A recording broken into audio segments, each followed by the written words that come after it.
Welcome students. আমরা এই ভিডিওতে পরীক্ষাগার ও রাসায়নিক শিল্পে অজৈব রসায়ন এই চ্যাপ্টারটা সম্পর্কে জানব। এমন কিছু কিছু অজৈব পদার্থ আছে যেসব পদার্থগুলো পরীক্ষাগারে এবং রাসায়নিক শিল্পে প্রচুর ব্যবহৃত হয়। সেই সব পদার্থগুলো ব্যবহার করে আমরা পরীক্ষাগারে বিভিন্ন পরীক্ষা নিরীক্ষা করে থাকি এবং রাসায়নিক শিল্পে বিভিন্ন ধরনের পদার্থ উৎপন্ন করার কাজে ব্যবহার করে থাকি। সেই সমস্ত পদার্থগুলোর মধ্যে কয়েকটা খুব ইম্পর্টেন্ট পদার্থ আমাদের বইয়ে আছে, আমাদের সিলেবাসে আছে। সেগুলো হলো অ্যামোনিয়া, হাইড্রোজেন সালফাইড, নাইট্রোজেন এবং হাইড্রোক্লোরিক অ্যাসিড, নাইট্রিক অ্যাসিড ও সালফিউরিক অ্যাসিড। এগুলোর মধ্যে আমরা অ্যামোনিয়াটা আজকে দেখে নেব। অ্যামোনিয়া কিভাবে তৈরি করা হয়, কি কাজে ব্যবহৃত হয় এবং এর ধর্মগুলি কি, পরীক্ষাগারে একে কি কাজে আমরা কাজে লাগাই। অ্যামোনিয়া এর রাসায়নিক সংকেত হলো NH3 এবং আণবিক গুরুত্ব হলো নাইট্রোজেনের 14 প্লাস 3টে হাইড্রোজেনের 3 × 1 = 17। টোটাল আণবিক গুরুত্ব বা আণবিক ভর বলতে পারি আমরা 17। 1974 খ্রিস্টাব্দে বিজ্ঞানী প্রিস্টলি প্রথম পরীক্ষাগারে অ্যামোনিয়া গ্যাস প্রস্তুত করেন এবং বিজ্ঞানী ডেভি এর সংকেত NH3 নির্ণয় করেন। অ্যামোনিয়ার পরীক্ষাগার প্রস্তুতির প্রয়োজনীয় রাসায়নিক দ্রব্যগুলো হলো অ্যামোনিয়াম ক্লোরাইড, যেটার সংকেত হলো NH4Cl, এবং শুষ্ক কলিচুন CaOH বা পোড়াচুন, যে কোনো একটা নিতে পারো। পোড়াচুনের সংকেত হলো CaO। অ্যামোনিয়া প্রস্তুতির বিক্রিয়াটি হলো NH4Cl + CaOH তার হোল টু সমান টুয়াইস NH3 + CaCl2 + H2O যদি আমরা কলিচুন ব্যবহার করি। যদি আমরা পোড়াচুন ব্যবহার করি তাহলে টুয়াইস NH4Cl + CaO থেকে টুয়াইস NH3 + CaCl2 + H2O। এটা হলো অ্যামোনিয়া প্রস্তুতির রাসায়নিক বিক্রিয়া। এবার আমরা পদ্ধতিটা দেখে নেব। এখানে শক্ত মোটা একটি কাঁচ নলে 1 ভাগ অ্যামোনিয়াম ক্লোরাইড ও 3 ভাগ শুষ্ক কলিচুন মেশানো হয়েছে। কাঁচ নলের অর্ধেকটা ভর্তি করে এটাকে উল্টে একটু হেলিয়ে একটা স্ট্যান্ডের সাহায্যে আটকে দেওয়া হয়েছে। কারণের মুখে একটি কর্কের মাধ্যমে বাঁকানো নির্গম নল লাগানো হয়েছে, যার অপর প্রান্ত একটি পোড়া চুন স্তম্ভের নিচের দিকে যুক্ত করা হয়েছে। কাঁচ নলটির ক্ল্যাপের সাহায্যে সামান্য আনত অবস্থায় একটি স্ট্যান্ডের সাহায্যে আটকানো থাকে। চুন স্তম্ভের উপরের দিকে আটকানো একটি নির্গম নলের মুখে একটি শুষ্ক গ্যাস জাল উবুড় করা আছে। এবার বার্নারের সাহায্যে কাঁচ নলটিকে ধীরে ধীরে উত্তপ্ত করা হয়েছে। বার্নারের সাহায্যে কাঁচ নলটিকে ধীরে ধীরে উত্তপ্ত করে অ্যামোনিয়া গ্যাস উৎপন্ন হবে। সেটা বাঁকানো নির্গম নল দিয়ে বেরিয়ে যাবে, চুন স্তম্ভে যাবে, চুন স্তম্ভের মধ্যে গিয়ে জলীয় বাষ্প শোষিত হয়ে যাবে, তারপর সেটা এখানে গিয়ে জমা হবে। অ্যামোনিয়া গ্যাস বাতাসের চেয়ে হালকা, তাই অ্যামোনিয়া চুন স্তম্ভের উপর থেকে বেরিয়ে গিয়ে যখন ওই কাঁচের জারটাতে জমা হবে তখন সেখানে বায়ুর নিম্ন অপসারণের সাহায্যে জমা হবে। তার মানে যেহেতু বায়ুর চেয়ে হালকা, তাই অ্যামোনিয়া উপরে চলে যাবে। যত অ্যামোনিয়া উপরে জমা হতে থাকবে তত বায়ুটা নিচের দিকে ধীরে ধীরে বেরিয়ে চলে যাবে। তাই এটাকে বলা হয় বায়ুর নিম্ন অপসারণের সাহায্যে একে সংগ্রহ করা হবে।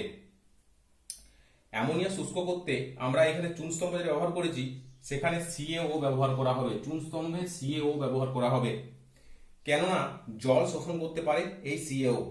কিন্তু আবার সালফিউরিক অ্যাসিড, ফসফরাস পেন্টক্সাইড বা অনার্দ্র ক্যালসিয়াম ক্লোরাইড এরাও তো জল শোষণ করতে পারে, তাহলে এদেরকে কেন ব্যবহার করা হয় না? তার কারণ হলো,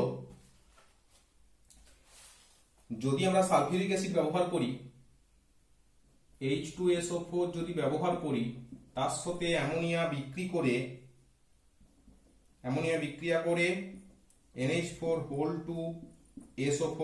তৈরি করে দেবে, অ্যামোনিয়াম সালফেট উৎপন্ন করে দেবে। তাহলে আমরা অ্যামোনিয়া গ্যাস পাবো না। একই রকম ভাবে যদি আমরা অনার্দ্র ক্যালসিয়াম ক্লোরাইড ব্যবহার করতাম অ্যামোনিয়া গ্যাস থেকে জলকে শোষণ করার কাজে, তাহলে জল শোষণ তো করতো ঠিকই, কিন্তু অ্যামোনিয়ার সঙ্গে ওটা বিক্রিয়া করে তৈরি করতো CaCl2.H8NH3, যুত যৌগ তৈরি করে যেত, যুত যৌগ তৈরি করে ফেলতো। তাহলে আমরা অ্যামোনিয়াকে পেতাম না। আবার যদি আমরা ফসফরাস পেন্টক্সাইড ব্যবহার করতাম, তা অ্যামোনিয়ার সঙ্গে বিক্রিয়া করে তৈরি করতো ammonium phosphate NH4 phosphorus pentoxide ব্যবহার করলে অ্যামোনিয়াম ফসফেট তৈরি করে ফেলতো, তাহলে আমরা এটা পেতাম না। সেই জন্যে আমরা এইগুলো অ্যামোনিয়া শুষ্ক করতে ব্যবহার করি না। অ্যামোনিয়া গ্যাস শুষ্ক করতে ব্যবহার করি না। বুঝতে পেরেছ? এবার দেখো অ্যামোনিয়াকে জলের নিম্ন অপসারণ দ্বারা সংগ্রহ করা হয় না কেন? আমরা তো ভিতরে এটা যদি জল দিয়ে জলের নিম্ন অপসারণ দ্বারা সংগ্রহ করতে পারতাম, অন্য সমস্ত গ্যাসকে জলের নিম্ন অপসারণ দ্বারা সংগ্রহ করা হয়, অ্যামোনিয়া কেন করা হয় না? কারণ অ্যামোনিয়াকে জলের নিম্ন অপসারণ দ্বারা সংগ্রহ করতে গেলে অ্যামোনিয়া জলে দ্রবীভূত হয়ে যাবে, কারণ অ্যামোনিয়া জলে প্রচন্ড পরিমাণে দ্রাব্য।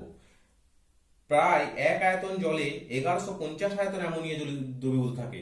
তার মানে তুমি ভাবতে পেরেছো 1 লিটারে 1050 লিটার অ্যামোনিয়া দ্রবীভূত হয়ে যাবে, কারণ প্রচন্ড দ্রাব্য। তাই জলে নিম্ন অপসারণ দ্বারা সংগ্রহ করার চেষ্টা করলে বিক্রিয়া পাত্র থেকে নির্গত গ্যাস জলে দ্রবীভূত হয়ে যাবে। এই জন্য গ্যাসের কোনো অ্যামোনিয়া আমরা পাবো না, তাই অ্যামোনিয়াকে জলে নিম্ন অপসারণ দ্বারা সংগ্রহ করতে পারবো না আমরা। এটা গেল অ্যামোনিয়ার প্রস্তুতি এবং তার পদ্ধতি।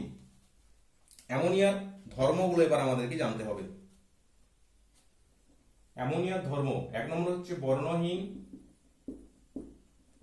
তীব্র ঝাঁঝালো গন্ধ বিশিষ্ট।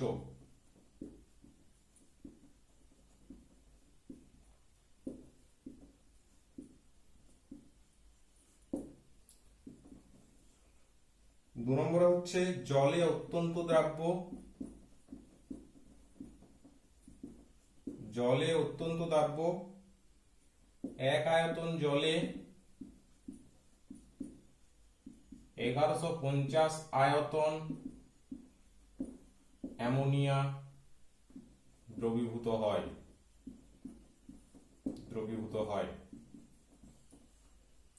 বাতাসের চেয়ে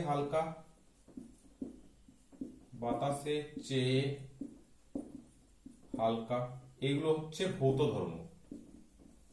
4 নম্বরে হচ্ছে সহজেই তরলে পরিণত করা যায়,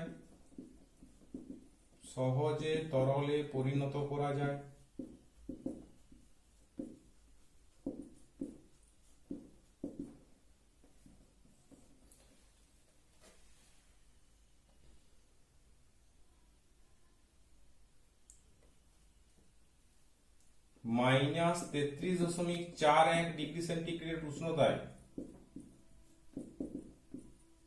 অ্যামোনিয়া তরলে পরিণত হয়।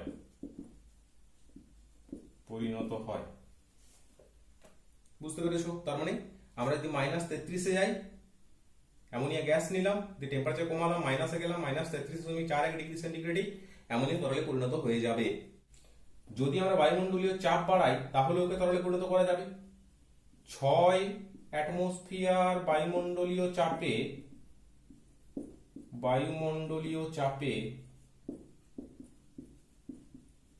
10 ডিগ্রি সেন্টিগ্রেড উষ্ণতাতেই তরলে পরিণত হয়।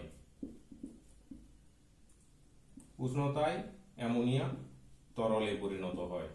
তার মানে ভেবে দেখো, নর্মাল অ্যাটমসফিয়ারিক প্রেসারে মাইনাস এততে, বুঝতে পেরেছো, 1 atm প্রেসার, প্রমাণ বায়ুমণ্ডলীয় চাপ যেটা আমাদের এখানে, সেই চাপে -33.41 ডিগ্রি সেন্টিগ্রেড উষ্ণতায় NH3 তরলে পরিণত হয়।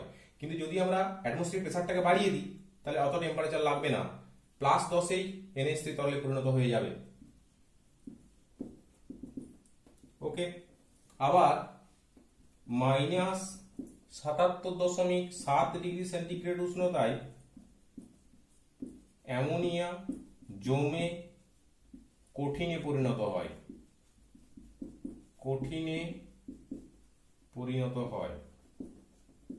বুঝতে পেরেছো? সেই কঠিনটা কি, দেখতে কেমন? সাদা কেলাসাকার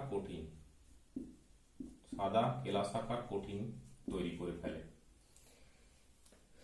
ঠিক আছে, জলে দ্রবীভূত যেটা হয় অত্যধিক বেশি পরিমাণে, জলে অ্যামোনিয়া দ্রবীভূত হয়ে যাওয়ার পরে যে তরলটা তৈরি হয় গাঢ় সম্পৃক্ত জলীয় দ্রবণটা, সেটাকেই লাইকার অ্যামোনিয়া বলে।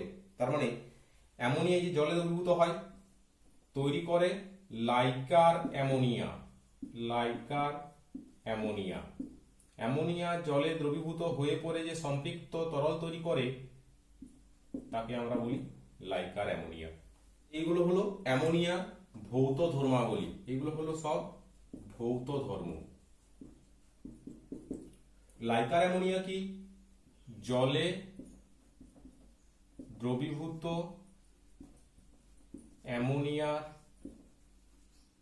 অ্যামোনিয়ার সম্পৃক্ত দ্রবণ।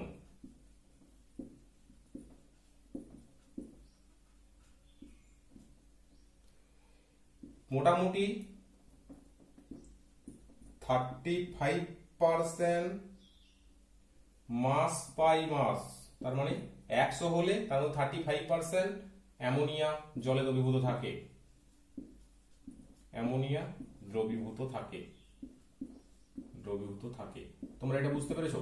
35% মানে হচ্ছে 100 মধ্যে 35, সেটা মাস বাই মাস, তার মানে 100 জল হলে 35 অ্যামোনিয়া।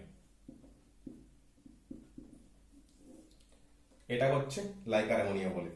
আচ্ছা, এখানে একটা কোশ্চেন আসে তোমাদের পরীক্ষাতে, লাইকার অ্যামোনিয়ার বোতল খুললে বোতলটি ঠান্ডা করে খুলতে হয় কেন? প্রশ্নটা হচ্ছে লাইকার অ্যামোনিয়ার বোতল খোলার সময় ঠান্ডা করতে হয় কেন? তার কারণ হলো লাইকার অ্যামোনিয়ার বোতল খোলার সময় বোতলটি ঠান্ডা করে না খুললে উচ্চ চাপে দ্রবীভূত অ্যামোনিয়া চাপ মুক্ত হওয়ার সাথে সাথে ছিটকে বেরিয়ে চোখে লেগে যেতে পারে। তার মানে কোনো একটা বোতলের মধ্যে যদি অ্যামোনিয়া গ্যাস থাকে, বোতলের ছিপিটা যখন আমরা খুলবো, যেহেতু অ্যামোনিয়াটা উচ্চ চাপে দ্রবীভূত হয়ে আছে, উচ্চ চাপে NH3 দ্রবীভূত থাকে, তাই ছিপি খুললে চাপ হ্রাস পাবে, ফলে অ্যামোনিয়া ছিটকে এসে চোখে লাগতে পারে, অ্যামোনিয়া ছিটকে বেরিয়ে আসে,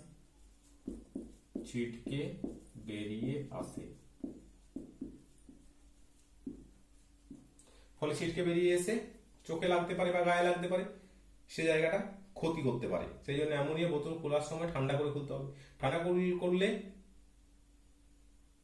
দ্রবীভবনের মাত্রা বেড়ে যাবে, তার মানে চাপটা একটু কমে গেলেও দ্রবীভবনের মাত্রা যেহেতু ঠান্ডা করলে উষ্ণতা কমালে বেড়ে যায়, বেশি পরিমাণ দ্রবীভূত হয়ে যেতে চাইবে জলের মধ্যে, তাহলে ছিটকে বেরিয়ে আসার সম্ভাবনাটা হ্রাস পাবে।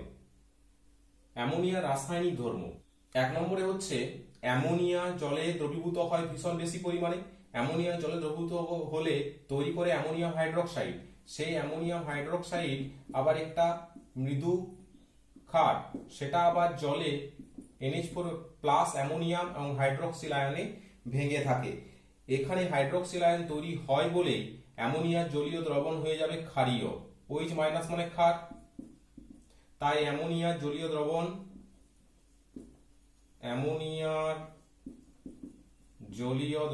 ক্ষারীয়।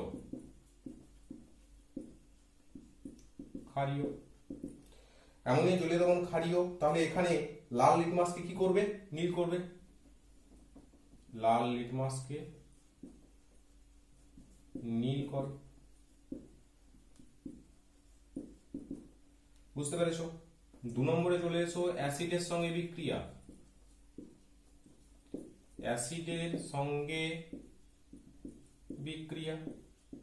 যেহেতু ক্ষার, তাই অ্যাসিডের সঙ্গে বিক্রিয়া করবে। তাহলে প্রথমে HCl এর সঙ্গে করি, HCl প্লাস NH3 সমান তৈরি হয় NH4Cl। দেখো, এটা HCl গ্যাস, অ্যামোনিয়া গ্যাস, কিন্তু NH4Cl সলিড, অ্যামোনিয়াম ক্লোরাইড। এই অ্যামোনিয়াম ক্লোরাইডটা সলিড। এই যে HCl গ্যাসের সাথে অ্যামোনিয়া গ্যাসের বিক্রিয়ায় একটি কঠিন পদার্থ উৎপন্ন হয়। তার মানে দুটি গ্যাসের বিক্রিয়ায় একটি কঠিন পদার্থ উৎপন্ন হয়। এটা একমাত্র এই বিক্রিয়াতেই হয়, অন্য কোনো বিক্রিয়া নেই যেখানে দুটো গ্যাস মিলে একটা কঠিন তৈরি করে। তার মানে দুটি গ্যাসের বিক্রিয়ায় একটি কঠিনের উদাহরণ, বিক্রিয়ায় উৎপন্ন হয় কঠিন, তার উদাহরণ হলো এটা। ঠিক আছে, এবার যদি আমরা H2SO4 এর সঙ্গে বিক্রিয়া করি, H2SO4 প্লাস অ্যামোনিয়া তৈরি হয় NH4 গাঢ় H2SO4 কর্তৃক অ্যামোনিয়া শোষিত হয়ে অ্যামোনিয়াম সালফেট নামে লবণ তৈরি হয়। তার মানে H2SO4 এর সাথে অ্যামোনিয়া বিক্রিয়া অ্যামোনিয়াম সালফেট, এটা একটা সার হিসেবে ব্যবহৃত হয়, অ্যামোনিয়াম সালফেট নামক সার তৈরি হয়। এবার চলে এসো HNO3 সঙ্গে বিক্রিয়া, HNO3 সাথে অ্যামোনিয়ার বিক্রিয়ায় অ্যামোনিয়াম নাইট্রেট তৈরি হয়, NH4NO3, অ্যামোনিয়াম নাইট্রেট নামের লবণ তৈরি হয়। এগুলো হলো অ্যাসিডের সঙ্গে বিক্রিয়া। যেহেতু অ্যামোনিয়া নিজে একটা ক্ষার বা ক্ষারীয় দ্রব্য, তাই এর সাথে অ্যাসিডের বিক্রিয়া হওয়া স্বাভাবিক, এবং অ্যাসিডের সাথে ক্ষারের বিক্রিয়ায় কি হয়, সল্ট উৎপন্ন হয়, লবণ উৎপন্ন হয়। তাই যেহেতু অ্যাসিড আর অ্যামোনিয়া একটি ক্ষারীয় দ্রব্য, এদের বিক্রিয়ায় প্রতি ক্ষেত্রেই লবণ উৎপন্ন হয়েছে। বুঝতে পারা গেছে? 3 নম্বরে চলে এসো ধাতব লবণের সঙ্গে বিক্রিয়া। ধাতব লবণের সঙ্গে বিক্রিয়া,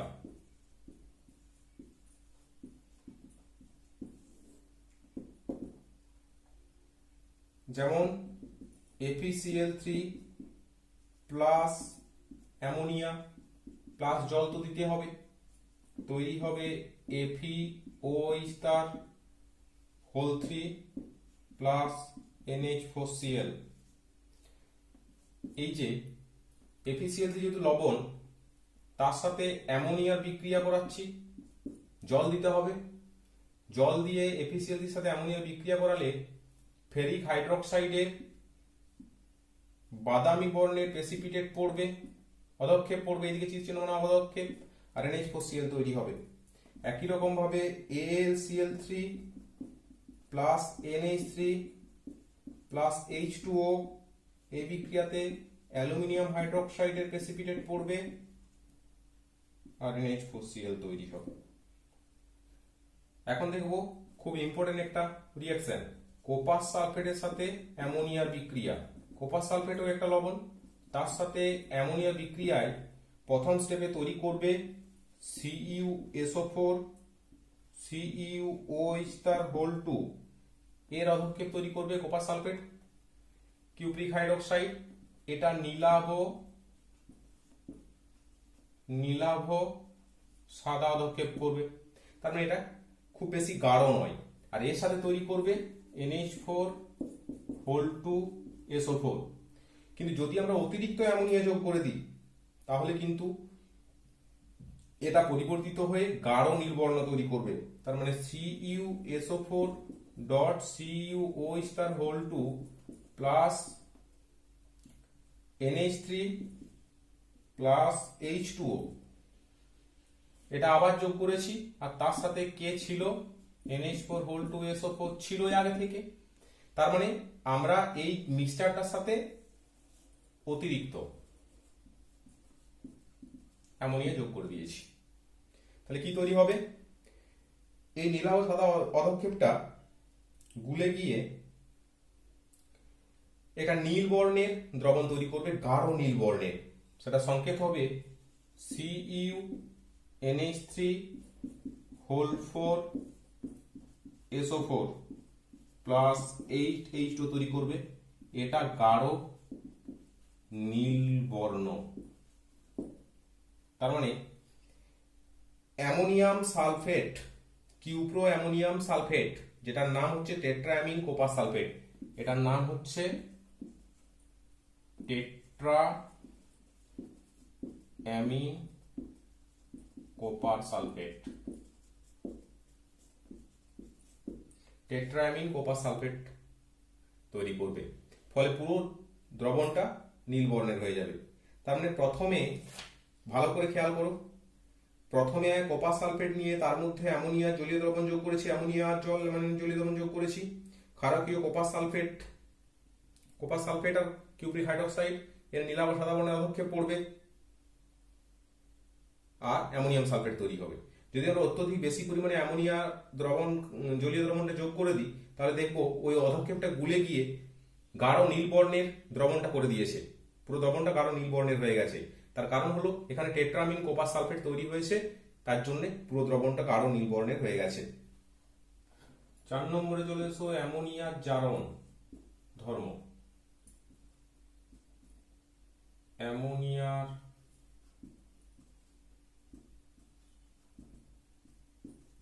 জারণ ধর্ম, তার মানে অ্যামোনিয়া অক্সিজেনের সঙ্গে বিক্রিয়া করবে, নিজে জারিত হয়ে নাইট্রোজেন গ্যাস উৎপন্ন করবে প্লাস জল উৎপন্ন করবে। অক্সিজেনের উপস্থিতিতে অ্যামোনিয়াকে দহন ঘটালে নাইট্রোজেন গ্যাস উৎপন্ন হয় এবং জল উৎপন্ন হয়। কিন্তু অ্যামোনিয়াকে যদি অক্সিজেনের সাথে অক্সিজেনের উপস্থিতিতে বিক্রিয়া করানো হয়, জ্বালানো হয়, সেটা যদি অনুঘটকের উপস্থিতিতে হয় তাহলে কিন্তু ব্যাপারটা একটু অন্যরকম হবে। 4NH3 plus 5 oxygen, 800 degree centigrade temperature, 5 to 7 atm pressure, platinum rhodium অনুঘটক, এর উপস্থিতিতে অ্যামোনিয়ার দহন ঘটালে 4NO প্লাস 6H2 তৈরি হয়, নাইট্রিক অক্সাইড।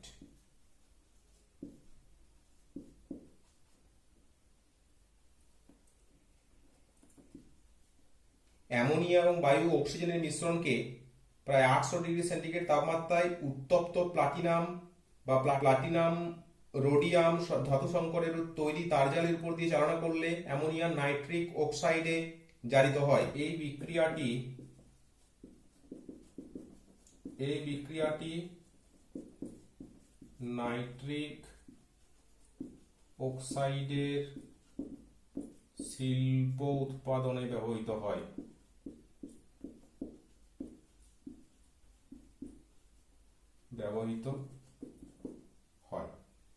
ঠিক আছে। 5 নম্বরে অ্যামোনিয়ার বিজারণ ধর্ম। অ্যামোনিয়ার বিজারণ ধর্ম। এমনিতে অ্যামোনিয়া তেমন কোনো বিজারণ ক্ষমতা নেই, কিন্তু তীব্রভাবে উত্তপ্ত কালো রঙের কিউপ্রিক অক্সাইডের উপর দিয়ে অ্যামোনিয়া গ্যাস চালনা করলে কিউপ্রিক অক্সাইড বিজারিত হয়ে লাল কোপা ধাতুতে পরিণত হয়, আর অ্যামোনিয়া নিজে জারিত হয়ে নাইট্রোজেন গ্যাস উৎপন্ন করে। কিউপ্রিক অক্সাইড প্লাস অ্যামোনিয়া বিক্রিয়া করে লাল রঙের কোপার ধাতু, জল আর নাইট্রোজেন গ্যাস উৎপন্ন করে। দেখো কিউপ্রিকে এটা +2 ছিল, 0 হয়েছে, তার মানে কি হয়েছে? বিজারণ হয়েছে। অ্যামোনিয়া নিজে -3 ছিল, 0 হয়েছে, তার মানে জারণ হয়েছে। তার মানে অ্যামোনিয়া নিজে জারিত হয়েছে, অপরকে বিজারিত করেছে, তার মানে অ্যামোনিয়ার বিজারণ ধর্ম আছে। কিউপ্রিক অক্সাইডকে লাল রঙের কোপার ধাতুতে পরিণত করেছে আর নিজে বিজারিত হয়ে নাইট্রোজেন গ্যাসে হয়ে বেরিয়ে গেছে। একই রকম বিক্রিয়া হয় লেড অক্সাইডের সাথে। লেড অক্সাইডের সাথে অ্যামোনিয়ার বিক্রিয়ায় ধূসর বর্ণের লেড উৎপন্ন হয়, নাইট্রোজেন গ্যাস উৎপন্ন হয় যেটা বেরিয়ে যায়, আর জল উৎপন্ন হয়। তার মানে কিউপ্রিক অক্সাইডের মতন পিবিও বা লেড অক্সাইডকেও অ্যামোনিয়া বিজারিত করে লেড ধাতুতে পরিণত করে। 6 নম্বরে হচ্ছে নেসলার বিকারকের সঙ্গে বিক্রিয়া। নেসলার বিকারকের সঙ্গে বিক্রিয়া। নেসলার বিকারকটা কি? K2HgI4 potassium mercuric iodide, potassium mercuric iodide.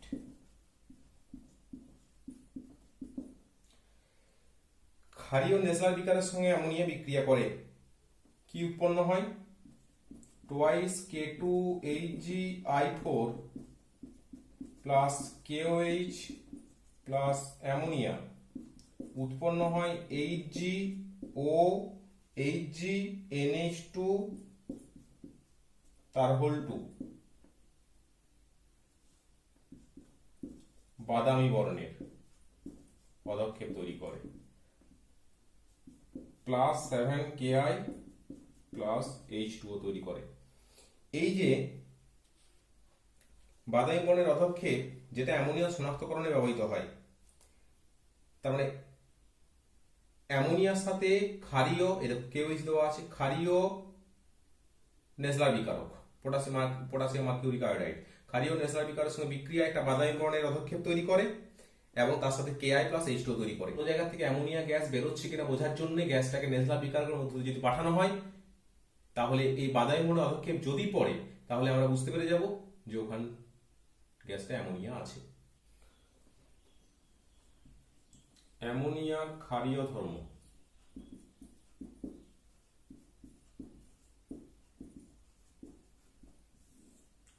আমরা আগেই বলেছি যে অ্যামোনিয়ার সাথে জলের বিক্রিয়ায় তৈরি হয় অ্যামোনিয়াম হাইড্রোক্সাইড। সেই অ্যামোনিয়াম হাইড্রোক্সাইডটা সামান্য অংশ ভেঙে গিয়ে অ্যামোনিয়াম প্লাস আর OH মাইনাস আয়ন উৎপন্ন করে। যেহেতু OH মাইনাস আয়ন আছে তাই এটা ক্ষারকীয় প্রকৃতির হবে। এটা আমরা একটা বিশেষ পারপাসে কাজে লাগাই। বিলীয়মান রং। অ্যামোনিয়া ক্ষার জলীয় দ্রবণে কয়েক ফোঁটা ফেনোলেফথ্রিন যোগ করলে কি হবে? দ্রবণের বর্ণ গোলাপি হয়ে যাবে, কারণ ফেনোলেফথ্রিন ক্ষারীয় মাধ্যমে গোলাপি বর্ণ হয়ে যায়।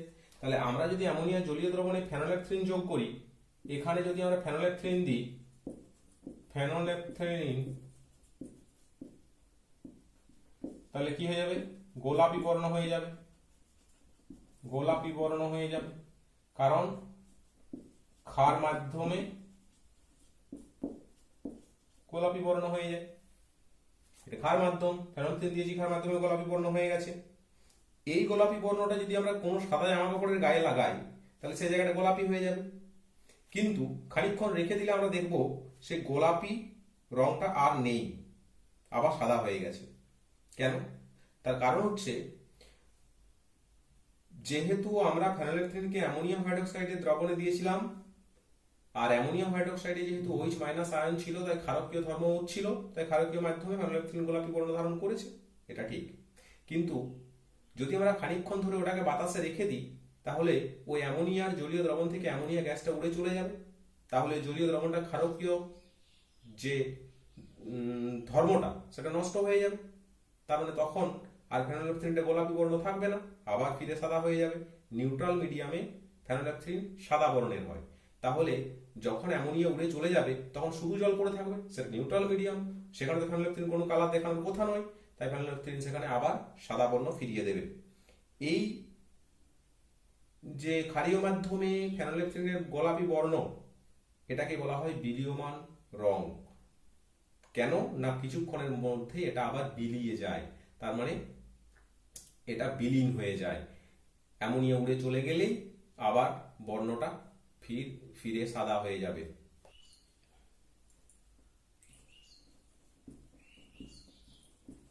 মানুষের শরীরের উপর অ্যামোনিয়ার প্রভাব।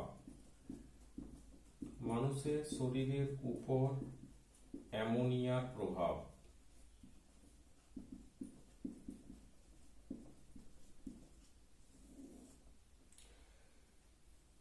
মানুষের শরীরে বিভিন্ন জায়গাতে অ্যামোনিয়া বিভিন্ন রকমের ক্ষতিকারক প্রভাব ঘটায়। যেমন যদি চোখে লাগে তাহলে চোখ জ্বালা করতে থাকে, বেশি পরিমাণে অ্যামোনিয়া সংস্পর্শে চোখের দৃষ্টি নষ্ট হয়ে যায়। মানুষের শ্বাসের সঙ্গে অ্যামোনিয়া প্রবেশ করলে হৃদস্পন্দনের হার বেড়ে যায়, আর সেই জন্যে যখন কোনো কারণে কোনো ব্যক্তি হার্ট অ্যাটাক হয়ে যায় তখন হৃদস্পন্দন ফিরিয়ে আনার জন্য অ্যামোনিয়া গ্যাস ব্যবহার করা যেতে পারে।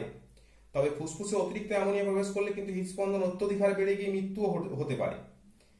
তার মানে অ্যামোনিয়া আমাদের শরীরের উপর বিভিন্ন রকমের ক্ষতিকারক প্রভাব ফেলে। অ্যামোনিয়ার ব্যবহার।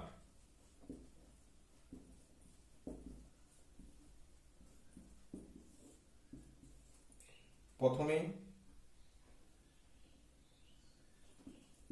অ্যামোনিয়াম সালফেট,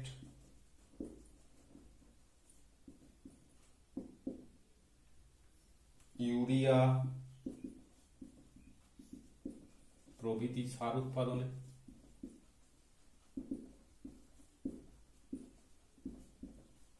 অ্যামোনিয়া ব্যবহৃত হয়। অসওয়াল্ড পদ্ধতিতে নাইট্রিক অ্যাসিড প্রস্তুতিতে, অসওয়াল্ড পদ্ধতিতে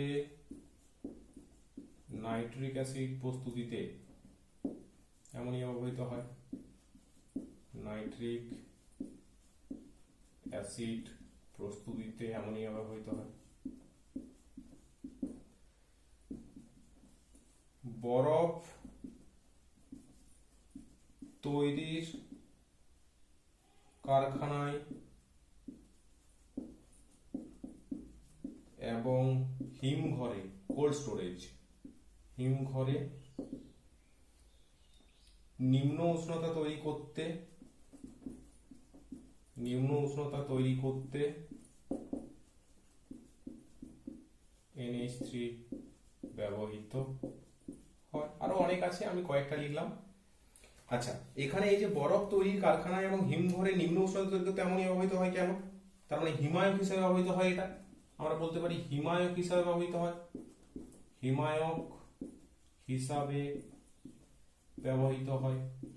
কিন্তু এটা হিমায়ক হিসেবে ব্যবহৃত করা হয় কেন? তার কারণ হচ্ছে অ্যামোনিয়া গ্যাসকে সহজে চাপ প্রয়োগে তরলে পরিণত করা যায়। অ্যামোনিয়া গ্যাস অধিক উদ্বায়ী। তাহলে কোনো জায়গায় অ্যামোনিয়া গ্যাস যদি রাখা হয়, তাহলে সে যখন উবে যাবে বা বাষ্পীভূত হওয়ার চেষ্টা করবে, তখন সেই জায়গা থেকে তাপ নিয়ে সে বাষ্পীভূত হবে, তাহলে সেই জায়গাটা ঠান্ডা করে দেবে। বাষ্পীভূত হয়ে যাওয়ার পরে যে জায়গায় ছিল সেই জায়গাটা ঠান্ডা হয়ে যাবে, কারণ সেই জায়গা থেকে তাপ নিয়েও বাষ্পীভূত হয়েছে। তরল অ্যামোনিয়া বাষ্পীভবনের লিনতাপ উচ্চ হয়, তার কারণে সহজেই ঠান্ডা হয়ে যায় সেই জায়গাটা, তাই একে হিমায়ক হিসাবে ব্যবহৃত করা যেতে পারে। তাহলে এই যে হিমঘরে বলেছি অ্যামোনিয়া গ্যাস ব্যবহৃত হয়, কোনো কারণে যদি হিমঘর থেকে অ্যামোনিয়া গ্যাস লিক হয়ে যায় বা পরিবেশে ছড়িয়ে পড়ে, দুর্ঘটনার কারণে অ্যামোনিয়া গ্যাস যদি নির্গত হতে শুরু করে, তাহলে সেক্ষেত্রে আমাদের কি করতে হবে? আমরা জানি যেটা মানুষের শরীরের উপর ভীষণ ক্ষতিকারক প্রভাব ফেলে। তাহলে হিমঘর থেকে যখনই অ্যামোনিয়া গ্যাস বাইরে বেরিয়ে যাবে, তখন তাকে আটকানোর জন্য বা তার বিরুদ্ধে কি প্রতিকার করা যেতে পারে? অ্যামোনিয়া জলে অত্যন্ত দাহ্য, তাই যাদের চোখে বা গায়ে লাগবে তাদেরকে জল দিয়ে ধুয়ে দিতে হবে, ভালোভাবে পরিষ্কার করে নিতে হবে সেই জায়গাটা যেখানে লাগবে। জলে ভেজানো তোয়াল বা রুমাল দিয়ে চোখ, নাক, অন্য কিছু মুখ ঢেকে নিতে হবে। অথবা সেই জায়গাটায় দমকল বাহিনীর সাহায্যে আমরা প্রচুর পরিমাণে জল স্প্রে করে দিতে পারি, যাতে বায়ুতে যে পরিমাণ অ্যামোনিয়া গ্যাসটা ভেসে বেড়াচ্ছে তখনও সেটা জলের সাথে দ্রবীভূত হয়ে নিচে চলে যায়।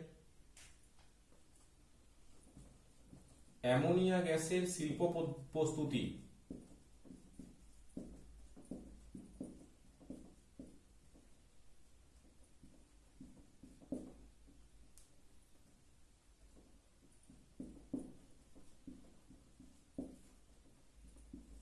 তাহলে শিল্পে কিভাবে অ্যামোনিয়া গ্যাসকে প্রস্তুত করা হয়, সেটা হলো হেবার পদ্ধতি।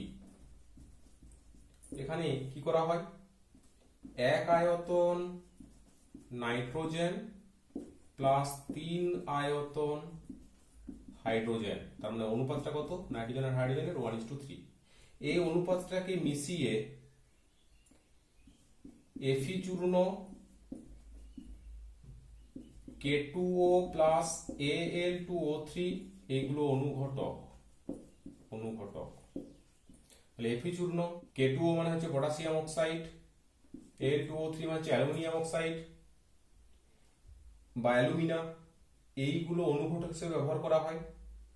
আর 550 ডিগ্রি সেন্টিগ্রেড উষ্ণতা ও 200 atm বায়ুমণ্ডলীয়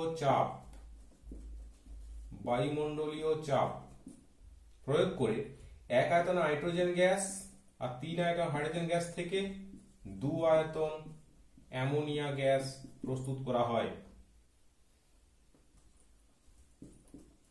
এবার দেখে নাও ইউরিয়ার শিল্পোৎপাদন।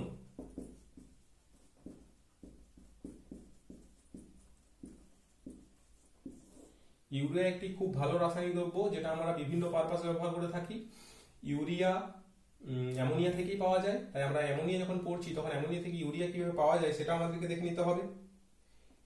এর ক্ষেত্রে কার্বন ডাইঅক্সাইড লাগে আর অ্যামোনিয়া লাগে। কার্বন ডাইঅক্সাইডের সাথে অ্যামোনিয়া বিক্রিয়ায় ইউরিয়া তৈরি হয়, কিন্তু লাগবে 100 থেকে 200 atm চাপ আর 170 ডিগ্রি সেন্টিগ্রেড থেকে 190 ডিগ্রি সেন্টিগ্রেড উষ্ণতা।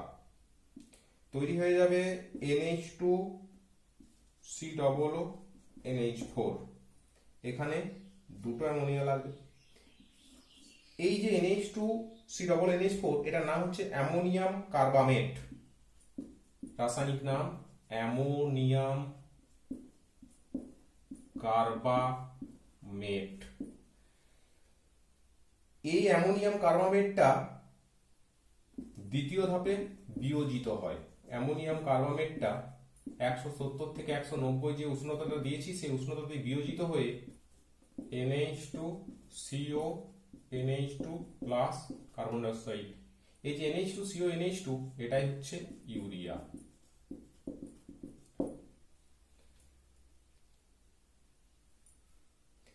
এর ব্যবহার কি?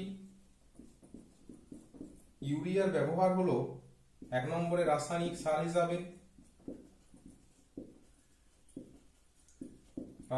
সার হিসাবে, দু নম্বরে হচ্ছে প্লাস্টিক আঠা জাতীয় পদার্থ তৈরিতে, 3 নম্বর হচ্ছে রেজিন প্রস্তুতিতে, কেটান বিনিময়কারী রেজিন, এনায়ন বিনিময়কারী রেজিন পড়েছি আমরা, সেই রেজিন প্রস্তুতিতে,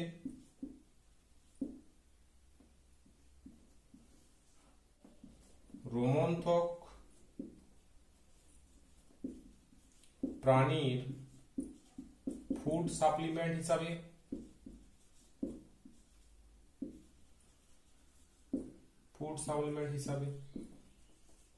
ইউরিয়া ব্যবহৃত হয়।